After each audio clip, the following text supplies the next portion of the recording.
உலகின் மிகவும் செல்வாக்கு மிகுந்த அறுவை சிகிச்சை நிபுணர் ராபர்ட் ஆடம்ஸ் அவர்களுடைய வாழ்க்கை வரலாறு தான் நம்ம இந்த வீடியோவில் பார்க்க போகிறோம். 1791ஆம் ஆண்டு அயர்லாண்டில் இருக்கிற டப்ளினில் சாமுவேல் ஆடம்ஸுக்கும் மிஸ்ஸஸ் ஃபில்கேட் ஆடம்ஸுக்கும் மகனாக பிறக்கிறார் ராபர்ட் ஆடம்ஸ். இவருடைய அப்பா ஒரு சொலிசிட்டராக, அதாவது சட்ட ஆலோசனை கொடுக்கக்கூடிய வழக்குரைஞராக இருந்திருக்கிறாங்க. இதனால் இவருடைய குடும்பம் நல்ல நிலையில் வாழ்ந்து வந்திருக்கிறாங்க. ராபர்ட் ஆடம்ஸுக்கு சிறு வயதிலிருந்தே இவருடைய அப்பா பேசிக் எஜுகேஷன், அடிப்படை கல்வியை வீட்டில் இருந்தே கற்பித்து வந்தாங்க. இதன் காரணமாக ராபர்ட் ஆடம்ஸ் வீட்டில் இருந்தே எழுத படிக்க கற்றுக்கிட்டு வந்தாங்க. இந்த நிலையில் 1796ஆம் ஆண்டு ராபர்ட் ஆடம்ஸுக்கு 5 வயது இருக்கும்போது இவருடைய அப்பா இவரை படிக்க வைக்கிறதுக்காக டப்ளின்லேயே இருக்கக்கூடிய ஒரு லோக்கல் எலிமெண்ட்ரி ஸ்கூலில் இவரை சேர்த்துறாங்க. அங்கு சேர்ந்து ராபர்ட் ஆடம்ஸ் இவருடைய ஆரம்ப கல்வியை படிக்க ஆரம்பிச்சிருந்தாங்க.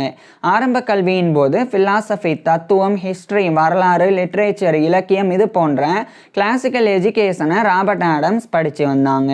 பின்னர் 1801ஆம் ஆண்டு இவருடைய 10 வயதில் ராபர்ட் ஆடம்ஸ் இவருடைய ஆரம்ப கல்வியை முடிச்சிடுறாங்க. இதுக்கப்புறமா இவருடைய அப்பா இவரை மேற்கொண்டு படிக்க வைக்கிறதுக்காக டப்ளின்லேயே இருக்கக்கூடிய ஒரு லோக்கல் கிராமர் ஸ்கூலில் இவரை சேர்த்துறாங்க. அந்த லோக்கல் கிராமர் ஸ்கூலானது ஒரு ஹை ஸ்கூலாக இருந்தது. அங்கு சேர்ந்து ராபர்ட் ஆடம்ஸ் இவருடைய ஹையர் எஜுகேஷன், உயர்கல்வியை படிக்க ஆரம்பிச்சிருந்தாங்க. உயர்கல்வியின் போது கிரீக், லட்டின், ஜெர்மன், பிரெஞ்சு போன்ற லாங்குவேஜஸை கற்றுக்கிறதுல ராபர்ட் ஆடம்ஸ் ஆர்வம் காட்டி வந்தாங்க. இதே காலகட்டத்தில் ராபர்ட் ஆடம்ஸ் சயின்ஸ், அறிவியல் பாடங்கள் படிக்கிறதுலையும் அதிக ஆர்வம் காட்டினாங்க. குறிப்பாக உயிரியல், பயாலஜி, அதே மாதிரி வேதியியல், கெமிஸ்ட்ரி, இந்த 2 பாடங்கள் படிக்கிறதுல ராபர்ட் ஆடம்ஸ் அதிக விருப்பம் காட்டி வந்தாங்க. இதுக்கப்புறமா 1808ஆம் ஆண்டு இவருடைய 17 வயதில் ராபர்ட் ஆடம்ஸ் இவருடைய ஹையர் எஜுகேஷனை முடிச்சிடுறாங்க. பிறகு அதே டப்ளின் கிராமர் ஸ்கூலில் ப்ரீ மெட்ரிகுலேஷன் ஸ்டடியை 1808ஆம் ஆண்டிலிருந்து இவர் பண்ண ஆரம்பிச்சிருந்தாங்க. அதாவது ப்ரீ மெட்ரிகுலேஷன் ஸ்டடி அப்படின்றது பிஃபோர் காலேஜ் ப்ரிப்பரட்டரி கோர்ஸ் அப்படின்னு அழைக்கப்படும். இது காலேஜ் ஜாயின் பண்ணி படிக்கிறதுக்கு முன்னாடி படிக்கக்கூடிய ஒரு 1 இயர் கோர்ஸ் தான். இது 6th form education, A class education அப்படின்னு கூட அழைக்கப்படும். ஸோ அதை எடுத்து அந்த டப்ளின் கிராமர் ஸ்கூலில் 1808ஆம் ஆண்டில் இருந்து ராபர்ட் ஆடம்ஸ் படிச்சு வந்தாங்க. இந்த நிலையில தான் ராபர்ட் ஆடம்ஸுக்கு மருத்துவம் படிக்கணும் அப்படின்ற எண்ணம் ஏற்படுது. இதன் காரணமாக டப்ளின்லேயே இருக்கக்கூடிய ஒரு லோக்கல் அப்பாத்தகரி அப்படின்னா மருந்து தயாரிப்பாளர்கள். இன்றைய காலகட்டத்தில் மருந்து தயாரிப்பாளர்கள் ஃபார்மசிஸ்ட் அப்படின்னு அழைக்கப்படுவாங்க. அந்த காலகட்டத்தில் அப்பாத்தகரிஸ் அப்படின்னு அழைக்கப்படுவாங்க. ஸோ அது மாதிரி ஒரு லோக்கல் அப்பாத்தகரிக்கு இவருடைய அப்பா இவரை அப்ரெண்டிஸாக அனுப்புகிறாங்க. ஏன்னா ராபர்ட் ஆடம்ஸ் மருத்துவம் படிக்கணும் அப்படின்னு விரும்பினால. இதுக்கிடையில் 1809ஆம் ஆண்டு ராபர்ட் ஆடம்ஸ் இவருடைய 18 வயதில் அந்த pre matriculation study, before college preparatory course அப்படின்ற 1 இயர் கோர்ஸை டப்ளின் கிராமர் ஸ்கூல்லேருந்து முடிச்சிடுறாங்க. முடிச்சதுக்கப்புறமா அந்த லோக்கல் அப்பாத்தகரிட்ட தொடர்ந்து ராபர்ட் ஆடம்ஸ் மருத்துவத்தில் அப்ரெண்டிஸாக இருந்து பயிற்சியை பெற்று வந்தாங்க. இந்த நிலையில் தான் ராபர்ட் ஆடம்ஸ் சயின்ஸ் சப்ஜெக்ட்ஸில், குறிப்பாக பயாலஜி, கெமிஸ்ட்ரியில் ஆர்வம் இருந்தனால இவர் பேச்சுலர்ஸ் டிகிரியும் படிக்கணும் அப்படின்னு விரும்பினாங்க. இதன் காரணமாக 1810ஆம் ஆண்டு இவருடைய 19 வயதில் ராபர்ட் ஆடம்ஸ் அதே டப்ளினில் இருக்கிற ட்ரினிட்டி காலேஜ் டப்ளினில் இவர் ஜாயின் பண்ணுறாங்க. இந்த ட்ரினிட்டி காலேஜ் டப்ளின் அப்படின்றது யூனிவர்சிட்டி ஆஃப் டப்ளின், அதனுடைய ஒரு கன்ஸ்டிடியூவன்ஸ் காலேஜ். அதாவது யூனிவர்சிட்டி ஆஃப் டப்ளினுடைய ஒரு அங்கம் தான் இந்த ட்ரினிட்டி காலேஜ் டப்ளின் அப்படின்றது. இங்கே படித்தா யூனிவர்சிட்டி ஆஃப் டப்ளினில் இருந்து தான் டிகிரி வழங்கப்படும். ஸோ இவர் ட்ரினிட்டி காலேஜ் டப்ளினில் 1810ஆம் ஆண்டு இவருடைய 19 வயதில் ஜாயின் பண்ணுறாங்க. இதே காலகட்டத்தில் இவருடைய அந்த ஒரு அப்பாத்தகரிட்ட இருந்து அப்ரெண்டிஷிப்பை முடிச்சிருந்தாங்க. பிறகு இந்த 1810ஆம் ஆண்டு ட்ரினிட்டி காலேஜ் டப்ளினில் பிஏ, பேச்சுலர் ஆஃப் ஆர்ட்ஸ் எடுத்து இவர் படித்து வந்தாங்க. குறிப்பாக மேஜர் சப்ஜெக்ட்ஸாக பயாலஜி, கெமிஸ்ட்ரியை எடுத்து படித்து வந்தாங்க. அதாவது பயாலஜி, கெமிஸ்ட்ரி இதெல்லாம் பேச்சுலர் ஆஃப் ஆர்ட்ஸில் எப்படி இருக்குது அப்படின்னா, அந்த காலகட்டத்தில் பேச்சுலர் ஆஃப் ஆர்ட்ஸில் தான் பயாலஜி, கெமிஸ்ட்ரி மட்டும் இல்லாமல் physics, astronomy, geology, zoology, botany அப்படின்னு இது போன்ற அறிவியல் பாடங்களும் இருந்தது. ஸோ இவர் ட்ரினிட்டி காலேஜ் டப்ளினில் 1810ஆம் ஆண்டிலிருந்து பிஏ படித்து வந்தாங்க. இதே காலகட்டத்தில் யூனிவர்சிட்டி ஆஃப் டப்ளின் மெடிக்கல் ஸ்கூல்லையும் ராபர்ட் ஆடம்ஸ் ஜாயின் பண்ணாங்க. அங்கு வில்லியம் ஹார்டிகன் அப்படின்னு சொல்லி ஒரு பேராசிரியர் இருந்தாங்க. இந்த வில்லியம் ஹார்டிகன் அப்படின்றவர் வந்து ஒரு professor of surgery and anatomy, அதாவது அறுவை சிகிச்சை உடற்கூறியல், இந்த 2 பாடங்களை கற்பிக்கக்கூடிய ஒரு பேராசிரியர். அவருக்கு கீழே, அந்த வில்லியம் ஹார்டிகனுக்கு கீழே பிரைவேட்டாக ராபர்ட் ஆடம்ஸ் வந்து மருத்துவ கல்வியை படித்து வந்தாங்க. இதே காலகட்டத்தில் ராபர்ட் ஆடம்ஸ் வந்து ஆப்ரஹாம் கோல்ஸ் அப்படின்னு சொல்லி ஒரு அறுவை சிகிச்சை நிபுணர், அவர்கிட்ட இருந்து இவர் வந்து அனாட்டமிக்கல் ஸ்டடீஸ் உடற்கூறியலை கற்றுக்கிட்டு வந்தாங்க. இந்த சமயம் வந்து இவர் வந்து Royal college of surgeons in Ireland, RCSI, அதாவது இது வந்து அயர்லாண்டில் இருக்கிற சர்ஜன்ஸ் அறுவை சிகிச்சை நிபுணர்களுக்கு உண்டான ஒரு ராயல் காலேஜ். அங்குமே ராபர்ட் ஆடம்ஸ் வந்து இவருடைய மருத்துவ கல்வியை தொடர்ந்து படித்தாங்க. இவருடைய மருத்துவ கல்வியின் போது மருத்துவ பாடத்திட்டங்களாக, அதாவது மெடிக்கல் கரிக்குலமாக ராபர்ட் ஆடம்ஸ் வந்து அனாட்டமி உடற்கூறியல், ஃபிசியாலஜி உடலியல், பெத்தாலஜி நோயியல், கிளினிக்கல் மெடிசன் மருத்துவம், மெட்டீரியா மெடிக்கா மருந்துகளினுடைய பண்புகள் குறித்து படிக்கிறது, சர்ஜரி அறுவை சிகிச்சை அப்படின்னு இது போன்ற பாடங்களை ராபர்ட் ஆடம்ஸ் வந்து படித்தாங்க. மேலும் இன்னொரு பக்கம் இவர் வந்து BAவும் படித்து வந்தாங்க. இதுக்கிடையில் 1813ஆம் ஆண்டு அந்த வில்லியம் ஹார்டிகன் அப்படின்ற அந்த ஒரு ப்ரொஃபஸர் வந்து இறந்து போகிறாங்க. அவருக்கு பிறகு ஜார்ஜ் ஸ்டூவர்ட் அப்படின்னு சொல்லி ஒரு சர்ஜன் அறுவை சிகிச்சை நிபுணர், அவர் வந்து ஐரிஷ் ஆர்மியோடைய சர்ஜன் ஜெனரலாக இருந்தாங்க அந்த காலகட்டத்தில். அந்த ஜார்ஜ் ஸ்டூவர்ட் அப்படின்ற அந்த ஒரு அறுவை சிகிச்சை நிபுணர்கிட்ட போய் 1813ஆம் ஆண்டிலிருந்து ராபர்ட் ஆடம்ஸ் வந்து மருத்துவ கல்வியை பெற தொடங்கியிருந்தாங்க.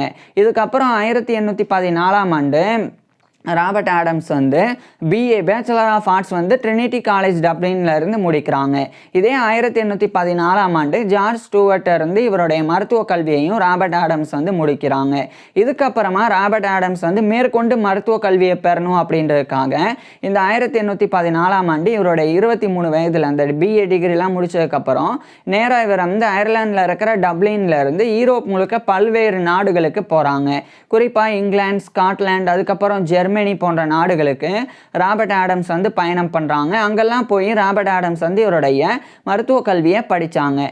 இதுக்கிடையில் 1816ஆம் ஆண்டு இந்த அயர்லாண்டில் இருக்கிற Royal college of surgeons in Ireland அதனுடைய லைசன்ஸை பெறணும் அப்படின்னா அதுக்குண்டான எக்ஸாமினேஷன் அட்டன் பண்ணுறாங்க. இது சர்ஜரியில் ஒரு வகையான குவாலிஃபிகேஷன். அதை 1816ஆம் ஆண்டு இவருடைய 25 வயதில் ராபர்ட் ஆடம்ஸ் வந்து பெற்றுறாங்க.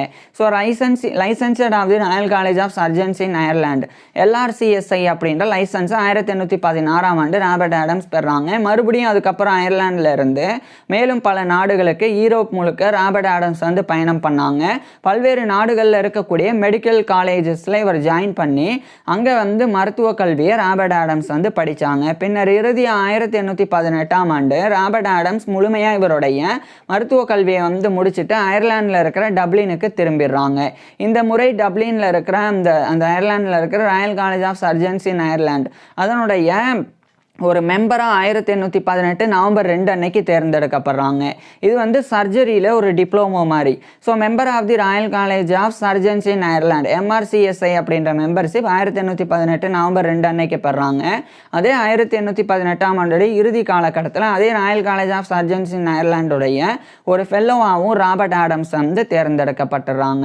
So fellow of the royal college of surgeons in Ireland FRCSI அப்படின்ற இந்த ஒரு பட்டத்தை கௌரவத்தை 1818ஆம் ஆண்டு ராபர்ட் ஆடம்ஸ் பெறாங்க.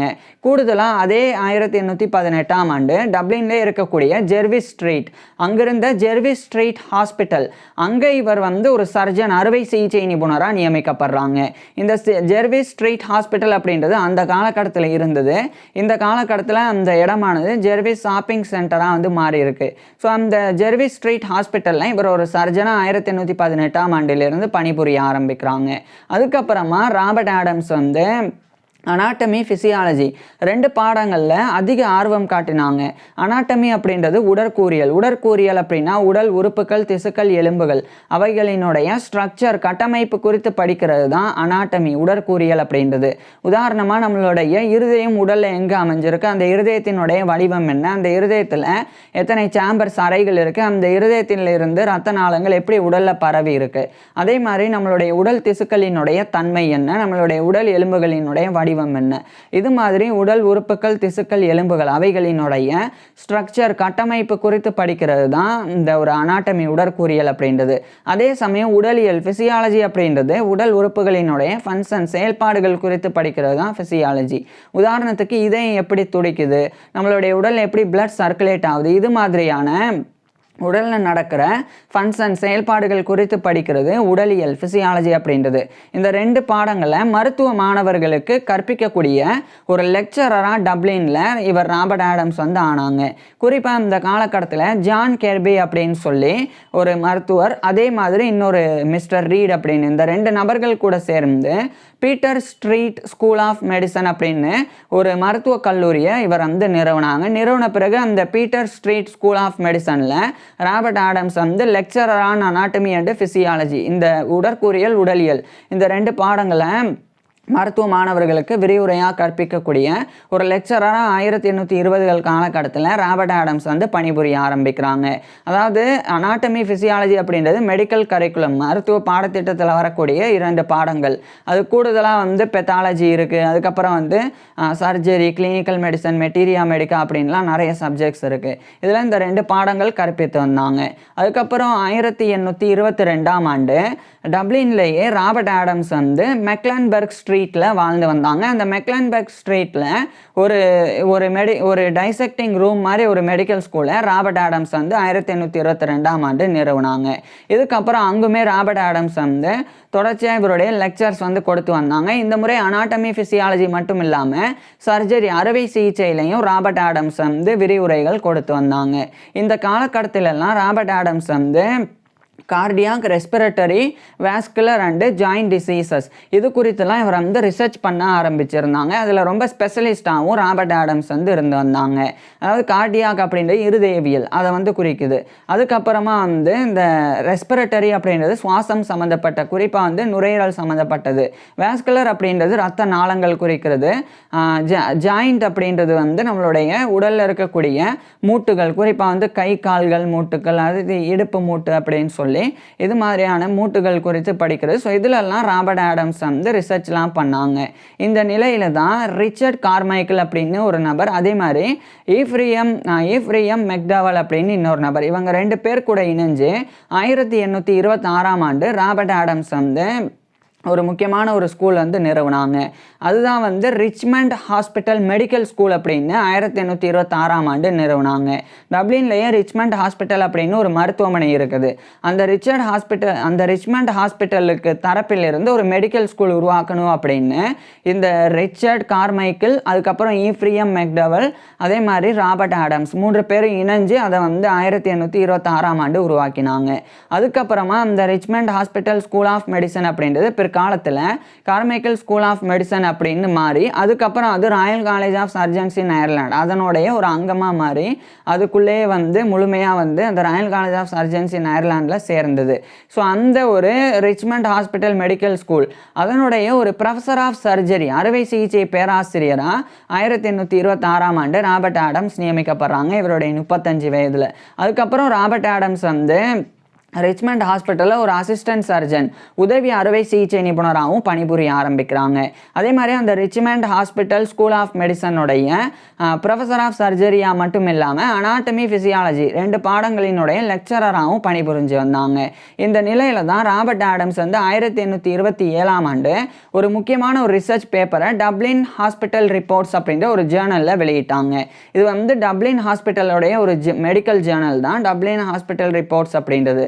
அதில் cases of diseases of the heart அப்படின்னு சொல்லி 1827ஆம் ஆண்டு ராபர்ட் ஆடம்ஸ் வந்து ஒரு ஒர்க்கை வந்து வெளியிட்டாங்க. அது ஷார்ட்டாக வந்து டிசீசஸ் ஆஃப் த ஹார்ட் அப்படின்னு அழைக்கப்படும். அது முழுசாக வந்து cases of diseases of the heart accompanied with pathological observations அப்படின்னு.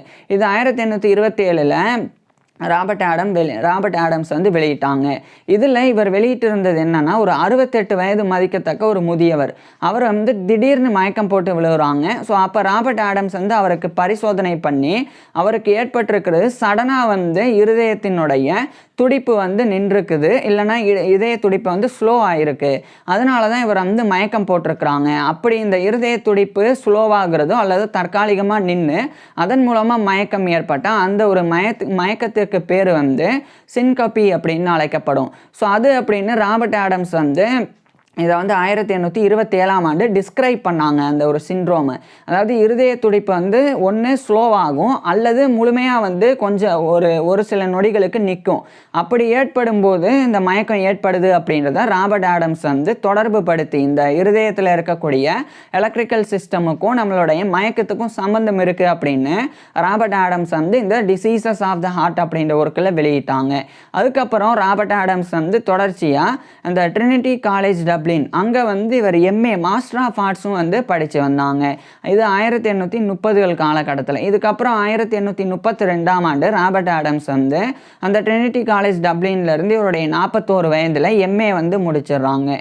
இதுக்கப்புறமா ராபர்ட் ஆடம்ஸ் வந்து நுரையீரலில் ஏற்படக்கூடிய பிரச்சனைகள் குறித்து தொடர்ந்து ராபர்ட் ஆடம்ஸ் வந்து ரிசர்ச்லாம் பண்ணாங்க. இந்த காலகட்டத்தில் தான் 1835ஆம் ஆண்டு அந்த ரிச்மண்ட் ஹாஸ்பிட்டல் அதனுடைய ஒரு அசிஸ்டன்ட் சர்ஜன் அப்படின்ற பொறுப்பில் இருந்து ஒரு ஃபுல் சர்ஜன், ஒரு முழு அறுவை சிகிச்சை நிபுணராக இவருடைய 44 வயதில் 1835ஆம் ஆண்டு ராபர்ட் ஆடம்ஸ் வந்து நியமிக்கப்படுறாங்க.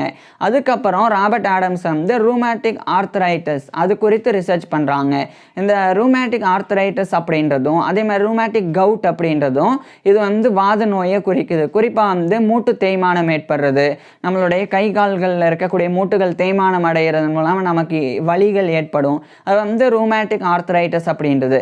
அதே மாதிரி இந்த கவுட் அப்படின்னு சொன்னால் அது வந்து கால்களில் கிறிஸ்டல் மாதிரி படியும். அதாவது நம்மளுடைய உடலில் இருக்கக்கூடிய ரத்தம், அந்த ரத்தத்தில் யூரிக் ஆசிட் அப்படின்ற யூரிக் அமிலத்தினுடைய அளவு அதிகரிக்கும் போது அந்த அதிகரிப்பின் காரணமாக நம்மளுடைய கால்களில் இருக்கக்கூடிய எலும்புகளில் கிறிஸ்டல் படிகக்கல் மாதிரி படிய ஆரம்பிக்கும். அது சுண்ணாம்புக்கல் மாதிரி.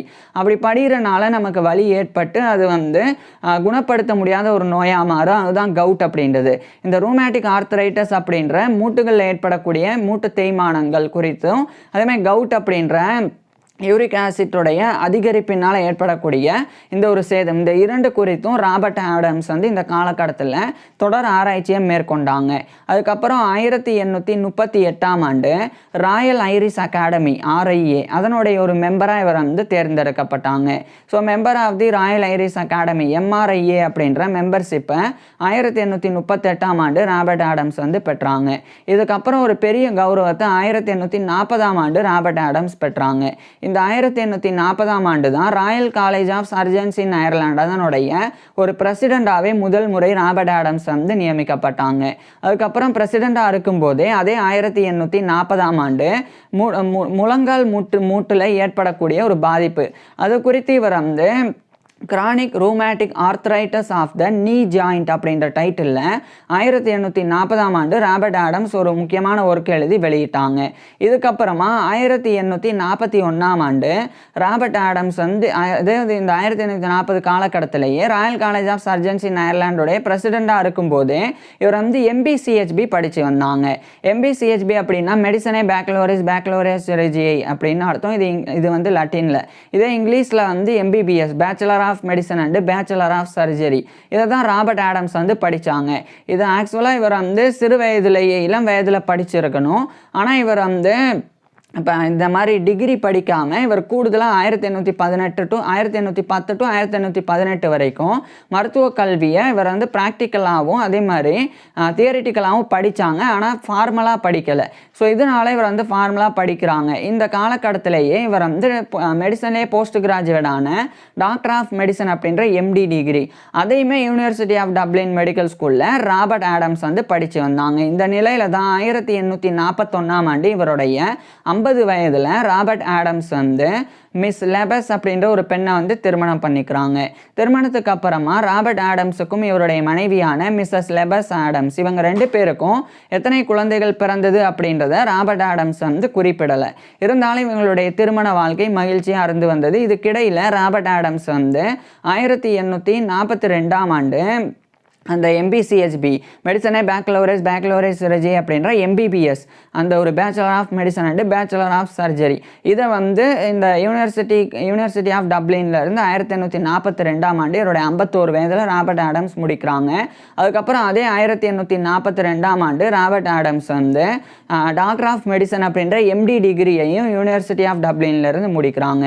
இந்த நிலையில தான் ராபர்ட் ஆடம்ஸோடைய மனைவியான மிஸ்ஸஸ் லெபஸ் ஆடம்ஸ் அவங்க வந்து இறந்து போயிடுறாங்க. இதுக்கப்புறமா ராபர்ட் ஆடம்ஸ் வந்து மேரி மான்கமரி அப்படின்னு இன்னொரு பெண்ணை ரெண்டாவதா ராபர்ட் ஆடம்ஸ் திருமணம் பண்ணிக்கிறாங்க. திருமணத்துக்கு பிறகும் ராபர்ட் ஆடம்ஸுக்கும் இவருடைய இரண்டாவது மனைவியான மேரி மான்கமரி ஆடம்ஸ் இவங்க 2 பேருக்கும் குழந்தைகள் பிறந்தது. அதுவும் எத்தனை குழந்தைகள் அப்படின்றத ராபர்ட் ஆடம்ஸ் வந்து குறிப்பிடலை. இருந்தாலும் ராபர்ட் ஆடம்ஸ் மற்றும் இவருடைய இரண்டாவது மனைவியான மேரி மான்கமரி ஆடம்ஸ் இவங்க 2 பேருடைய வாழ்க்கையானது ரொம்ப மகிழ்ச்சியானதாக இருந்து வந்தது. இது ராபர்ட் ஆடம்ஸோடைய பர்சனல் லைஃப், தனிப்பட்ட வாழ்க்கையாக இருந்தது. இது ஒரு பக்கம் இருக்க 1846ஆம் ஆண்டு வில்லியம் ஸ்டோக்ஸ் அப்படின்னு சொல்லி ஒரு மருத்துவர், இவரும் வந்து அயர்லாண்டை சேர்ந்தவர் தான். இவர் வந்து 1804ஆம் ஆண்டு பிறந்தவர். ராபர்ட் ஆடம்ஸோட 13 வயசு அவர் வந்து கம்மி. அவர் 1846ஆம் ஆண்டு, ராபர்ட் ஆடம்ஸ் 1827ஆம் ஆண்டு ரிசர்ச் பண்ணி வெளியிட்ட டிசீசஸ் ஆஃப் த ஹார்ட், அதை அடிப்படையாக வச்சு ஒரு கண்டறிதலை செஞ்சாங்க. அதுதான் வில்லியம் ஸ்டோக்ஸ் என்ன சொன்னாங்கன்னா, இந்த இருதயத்தில் ஏற்படக்கூடிய அந்த இருதய துடிப்பு சடனாக வந்து ஸ்லோ ஆகிறதோ அல்லது ஒரு சில நொடிகளுக்கு நிற்கிறதோ, இதன் காரணமாக மயக்கம் ஏற்படும் அப்படின்னு ராபர்ட் ஆடம்ஸ் கண்டுபிடிச்சது வந்து உண்மைதான் அப்படின்னு 1846ஆம் ஆண்டு அவர் கன்ஃபார்ம் பண்ணாங்க. அது எப்படி நடக்குது அப்படின்னா, நம்மளுடைய இருதயத்தில் இருக்கக்கூடிய எலக்ட்ரிக்கல் சிஸ்டம் அதில் ஏற்படக்கூடிய பாதிப்பின் காரணமாக இருதயம் வந்து சில நேரங்களில் இருதய துடிப்பு சடனாக நின்று அதுக்கப்புறம் வந்து மறுபடியும் துடிக்க ஆரம்பிக்கும், அல்லது சடனாக வந்து ஸ்லோவாக துடிக்க ஆரம்பிக்கும். இதனால பிளட் ஃப்ளோவானது மூளைக்கு வந்து கம்மியாக இருக்கும். நம்மளுடைய மூளைக்கு ரத்த ஓட்டம் வந்து போகாது. அப்படி போகாதனால தான் மயக்கம் ஏற்படுது அப்படின்னு வில்லியம் ஸ்டோக்ஸ் வந்து அதை முழுமையாக விளக்குனாங்க. ராபர்ட் ஆடம்ஸ் வந்து அதை பார்சியலாக விளக்குனாங்க, இவர் வந்து ஃபுல்லாக விளக்கினாங்க. ஸோ ராபர்ட் ஆடம்ஸ் வந்து அடித்தளமிட்டாங்க, வில்லியம் ஸ்டோக்ஸ் வந்து அதை வந்து கம்ப்ளீட் பண்ணி ஃபினிஷ் பண்ணாங்க. ஸோ ராபர்ட் ஆடம்ஸ் இதில் கண்டறிஞ்சிருந்தது வந்து இருதய துடிப்பு வந்து ஸ்லோ ஆகுறனாலையோ அல்லது நிற்கிறனாலையோ மயக்கம் ஏற்படுது, இந்த ரெண்டுத்துக்கும் தொடர்பு இருக்குது அப்படின்னு ராபர்ட் ஆடம்ஸ் கண்டுபிடிச்சாங்க. அது எதனால் தொடர்பு இருக்குது, அதாவது இந்த இருதய துடிப்பு வந்து கம்மியாகிறனாலையோ அல்லது நிற்கிறனாலையோ மூளைக்கு ரத்த ஓட்டம் வந்து போகாது சில நேரங்களில், அதனால் மயக்கம் ஏற்படுது அப்படின்னு சொல்லி, அது எதனால் ஏற்படுது அப்படின்றத வில்லியம் ஸ்டோக்ஸ் வந்து நிரூபித்தாங்க. ஸோ இதுக்கும் இருதய துடிப்பு வந்து ஸ்லோ ஆகிறதுக்கும் அல்லது நிற்கிறதுக்கும் மயக்கத்துக்கும் சம்பந்தம் இருக்குன்னு கண்டுபிடிச்சது ராபர்ட் ஆடம்ஸ். அதே சமயம் எதனால் இருதய துடிப்புக்கும் மயக்கத்துக்கும் சம்பந்தம் இருக்குது அப்படின்னு கண்டுபிடிச்சது வில்லியம் ஸ்டோக்ஸ். இவங்க 2 பேரும் இதில் கான்ட்ரிபியூட் பண்ணனால இந்த ஒரு சிண்ட்ரோமுக்கு பேரே வந்து ஸ்டோக்ஸ் ஆடம்ஸ் சிண்ட்ரோம் அப்படின்னும், Adams Stokes syndrome, Adams Stokes disease அப்படின்னும் வந்து பல்வேறு பெயர்களில் வந்து அழைக்கப்படும். மேலும் இதை வந்து இன்னும் 2 பேர், மிஸ்டர் கெர்பக் அப்படின்னு ஒருத்தரும், அதே மாதிரி இட்டாலியை சேர்ந்த அவர் வந்து கோலன், இன்னொருத்தர் வந்து இட்டாலியை சேர்ந்த இன்னொரு நபரும் கூட, அவர் வந்து மோர்கமெனிக் அப்படின்னு சொல்லி. ஸோ இந்த 2 நபர்களும் கூட இதை வந்து டிஸ்கிரைப் பண்ணியிருந்தாங்க. ஆனால் ராபர்ட் ஆடம்ஸும் வில்லியம் ஸ்டோக்ஸும் தான் அதை தெளிவாக வந்து டிஸ்கிரைப் பண்ணாங்க. ஸோ இது 1846ஆம் ஆண்டு முழுமையாக அறியப்பட்டது. இதுக்கப்புறம் ஜான் மெக்லவுட் அப்படின்னு சொல்லி ஒரு அறுவை சிகிச்சை நிபுணர், அவர் வந்து இந்த 1847ஆம் ஆண்டு டப்ளின் ஹாஸ்பிட்டலில் ஒரு சர்ஜரி வந்து பண்ணாங்க. அந்த காலகட்டத்தில் தான் அனஸ்திசியா, மயக்க மருந்தே கண்டறியப்பட்டிருந்தது. ஸோ அயர்லாண்டில் 1847ஆம் ஆண்டு தான் ஜான் மெக்லவுட் தான் முதல் முறை மயக்க மருந்தை பயன்படுத்தி அறுவை சிகிச்சை பண்ணாங்க. அப்போ அவருக்கு உதவியாக 1847ஆம் ஆண்டு ராபர்ட் ஆடம்ஸ் வந்து இருந்தாங்க. இதுக்கப்புறமா 2 ஆண்டுகளுக்கு பிறகு chronic rheumatic arthritis of the shoulder joint அப்படின்ற டைட்டிலில் ஒரு ஒர்க்கு, இது 1849ஆம் ஆண்டு ராபர்ட் ஆடம்ஸ் வந்து எழுதி வெளியிட்டாங்க. இதே 1849 தான் இவருனாலையும் ரிச்சர்ட் கார்மைக்கிள் மற்றும் ஈஃப்ரியம் மெக்டவல் இந்த 2 பேர்னாலையும் நிறுவப்பட்ட அந்த Richmond hospital school of Medicine, அது 1849ஆம் ஆண்டு தான் கார்மைக்கல் ஸ்கூல் ஆஃப் மெடிசன் ஆனது. அதுக்கப்புறம் அது வந்து பிற்காலத்தில் royal college of surgeons in அயர்லாண்டோட இணைஞ்சது. ஸோ இது ஒரு பக்கம். அடுத்து 1850 காலகட்டத்தில் ராபர்ட் டாட் அப்படின்னு சொல்லி ஒரு மருத்துவர், அவர் வந்து சைக்ளோபீடியா ஆஃப் அனாட்டமி அண்ட் ஃபிசியாலஜி அப்படின்னு ஒரு புத்தக கலை களஞ்சியத்தை தொடர்ந்து 1835 வெளியிட்டு வந்தாங்க. அதில் 1850 காலகட்டத்தில் ராபர்ட் ஆடம்ஸ் வந்து இவர் வந்து அப்நார்மல் ஜாயின்ஸ் குறித்து, ஜாயின்ஸில் ஏற்படக்கூடிய பிரச்சனைகள் குறித்து 5 ஆர்டிகல்ஸை ராபர்ட் ஆடம்ஸ் வந்து எழுதி வெளியிட்டு வந்தாங்க. மேலும் இந்த காலகட்டத்தில் ராபர்ட் ஆடம்ஸ் வந்து சினோவியல் சிஸ்ட் அப்படின்னு சொல்லி ஒரு நீர்க்கட்டி, அது மூட்டில் ஏற்படக்கூடியது. ஸோ அதை வந்து ராபர்ட் ஆடம்ஸ் வந்து கண்டறிஞ்சாங்க. இதெல்லாம் ராபர்ட் ஆடம்ஸோடைய முக்கியமான கான்ட்ரிபியூஷன். இதுக்கப்புறமா ராபர்ட் ஆடம்ஸ் வந்து ரொம்ப தலை சிறந்த ஒரு ஒர்க்கை வந்து எழுதினாங்க. அதை தான் ராபர்ட் ஆடம்ஸ் வந்து a treatise on rheumatic gout or chronic rheumatic arthritis of all the joints அப்படின்னு சொல்லி இது 1857 ராபர்ட் ஆடம்ஸ் வந்து வெளியிட்டாங்க. இது ஒரு கிளாசிக்கல் ஒர்க்காக வந்து மாறுது. மிகப்பெரிய ஒரு முக்கியத்துவம் வாய்ந்த ஒரு ஒர்க்காக இது வந்து ராபர்ட் ஆடம்ஸ்க்கு அமைஞ்சது. அதுக்கப்புறம் அந்த ஒர்க்கானது ரொம்ப ஃபேமஸ் ஆகி பல மொழிகள்லையும் மொழி மாற்றம் பண்ணப்பட்டும் வெளியிடப்பட்டது. இது ஒரு பக்கம் இருக்க 1859 ராபர்ட் டாட் வந்து முழுமையாக சைக்ளோபீடியா ஆஃப் அனாட்டமி அண்ட் ஃபிசியாலஜியை முடிவு கொண்டு வந்தாங்க 1835 to 1859 வரைக்கும். ஸோ அதில் தான் ஒட்டுமொத்தமாக ராபர்ட் ஆடம்ஸ் வந்து 5 ஆர்டிகல்ஸ் எழுதியிருந்தாங்க. அதுக்கப்புறம் 1860 Royal college of surgeons in Ireland அதனுடைய பிரசிடெண்டாக 2வது முறை ராபர்ட் ஆடம்ஸ் வந்து நியமிக்கப்பட்டு கௌரவிக்கப்பட்டாங்க. அதை தொடர்ந்து 1861 இந்த காலகட்டத்தில் ராபர்ட் ஆடம்ஸ் வந்து இன்னும் பல்வேறு பொறுப்புகளை பெற்றாங்க. குறிப்பாக 1861 1862 இந்த காலகட்டத்தில் அப்போதைய யுனைடெட் கிங்டமுடைய குயின் விக்டோரியா அவங்களுக்குண்டான ஒரு ராபர்ட் ஆடம்ஸ் வந்து அவங்களுக்கு உண்டான ஒரு சர்ஜன் இன் ஆர்டினரியாக அயர்லாண்டில் நியமிக்கப்பட்டாங்க. ஸோ குயின் விக்டோரியா வந்து இந்த காலகட்டத்துக்கு பிறகு 1862 காலகட்டத்தில் அயர்லாண்டில் வந்து அவங்களுக்கு சிகிச்சை தேவைப்பட்டால் ராபர்ட் ஆடம்ஸ் தான் அவங்களுக்கு ஒரு சர்ஜனாக இருந்தாங்க, அறுவை சிகிச்சை நிபுணராக, சர்ஜன் இன் ஆர்டினரியாக இருந்தாங்க. ஸோ அப்போதைய யுனைடெட் கிங்டமுடைய குயின் விக்டோரியாவுக்கு ராபர்ட் ஆடம்ஸ் வந்து ஒரு சர்ஜன் இன் ஆர்டினரியாக நியமிக்கப்பட்டிருக்கிறாருன்னா இவருடைய அந்த ஒரு விஷயம் வந்து இவருடைய அந்த திறமை வந்து எந்த அளவுக்கு இருக்குது அப்படின்றது இதன் மூலமாக புரிஞ்சுக்க முடியும். மேலும் இதே காலகட்டத்தில் இவர் வந்து அந்த யூனிவர்சிட்டி ஆஃப் டப்ளின், அதாவது ட்ரினிட்டி காலேஜ் டப்ளின் அதனுடைய ஒரு ரீஜியஸ் ப்ரொஃபஸர் ஆஃப் சர்ஜரியாகவும் இந்த 1861 1862 காலகட்டத்தில் ராபர்ட் ஆடம்ஸ் வந்து நியமிக்கப்பட்டாங்க. அதாவது ரீஜியஸ் அப்படின்றது வந்து இப்போ ஒரு ராயல் ஃபேமிலினாலேயோ அல்லது ஒரு நோபல் ஃபேமிலினாலேயோ ஒரு நோபல் மேன்னாலேயோ ஒரு பதவி உருவாக்கப்பட்டதுன்னா அந்த பதவிக்கு முன்னாடி ரீஜியஸ் அப்படின்ற பேர் வந்து சேரும். அது மாதிரி இந்த ப்ரொஃபஸர் ஆஃப் சர்ஜரி அப்படின்னு யூனிவர்சிட்டி ஆஃப் டப்ளினில் அப்போதைய குயின் மூலமாக இந்த ஒரு பதவி வந்து உருவாக்கப்பட்டிருந்தது. அதனால தான் அது வந்து ரீஜியஸ் ப்ரொஃபஸர் ஆஃப் சர்ஜரி அப்படின்னு அந்த பொறுப்பு.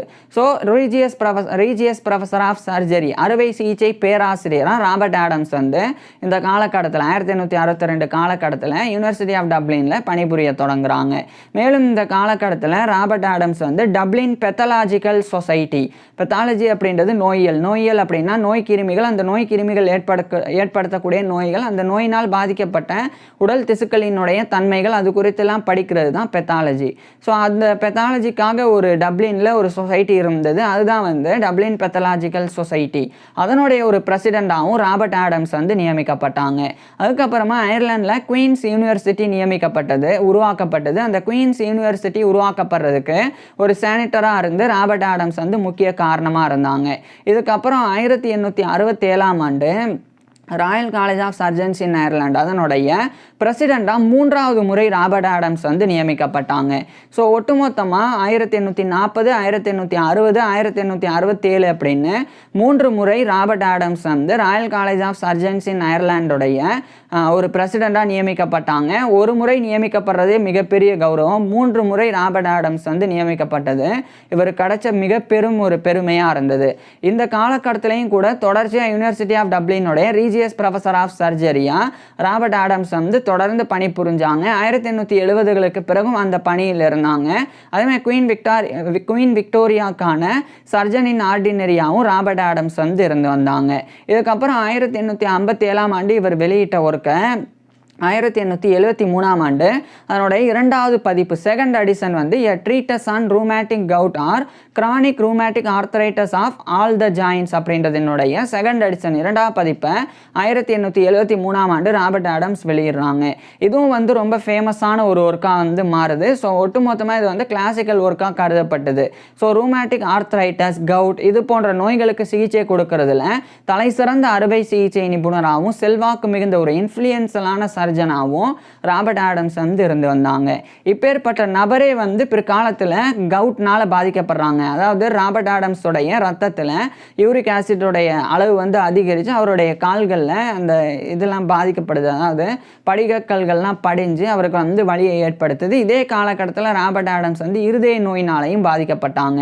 இவர் வந்து டிசீசஸ் ஆஃப் த ஹார்ட், இருதயத்தினுடைய நோய்கள் குறித்து இவர் வெளியிட்டதுலையும் கவுட் குறித்து வெளியிட்டதுலையும் தான் ஃபேமஸ் ஆனாங்க. இறுதியாக அந்த நோய்கள்னாலேயே ராபர்ட் ஆடம்ஸ் வந்து பாதிக்கப்பட்டு 1875ஆம் ஆண்டு ஜனவரி 13 அன்னைக்கு இவருடைய கிட்டத்தட்ட 83-84 வயதில் இறந்து போயிடுறாங்க. ஏன் 83-84ன்றன்னா ராபர்ட் ஆடம்ஸ் பிறந்தது 1791. ஆனால் அந்த 1791ஆம் ஆண்டு எந்த மாதத்தில் எந்த தேதியில் இவர் பிறந்தார் அப்படின்றது கிடையாது.